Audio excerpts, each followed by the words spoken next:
In today's video, I'm going to teach you how to set stock price alerts in Robinhood. Let's start by getting into your account. Open the Robinhood app on your phone or head to robinhood.com in your browser and log in. Once you're in, think about the stock you want to keep an eye on. You can search by name or ticker symbol like Apple or AAPL and then tap into its detail page. This is where you'll see the price chart, key stats, and most importantly for today, the alert options. On the stocks page, look for the small bell icon near the advanced options.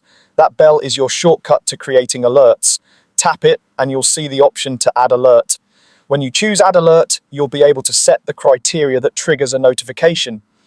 You can choose to be notified when the price goes above a certain value or when it drops below a value you care about. Think of these as guardrails that let you know when your stock crosses a threshold that matters to you. Next, enter your target price.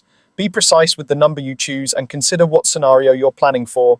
A price above your target might signal momentum you want to watch, while a price below might indicate a buying opportunity or a risk level you don't want to ignore. Once the price is set, tap save. That's it. Your alert is live. If you want to cover multiple scenarios, you can add more than one alert for the same stock, like one above and one below. You can also repeat the process for other stocks you're tracking, so your watch list can quietly monitor markets for you in the background. Remember, alerts are informational only. They don't place trades for you. At any time, you can manage everything from your alerts list. Look for the alerts section in your app or account menu to review what you've set up.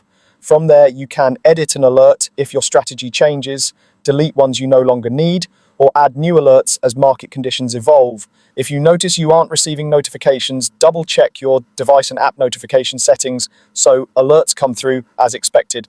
That's the full workflow. Log in, find your stock, tap the bell, add your alert with a clear price target, save it, repeat as needed, and manage it all from your alerts list. With these alerts in place, you'll stay informed without constantly refreshing the screen.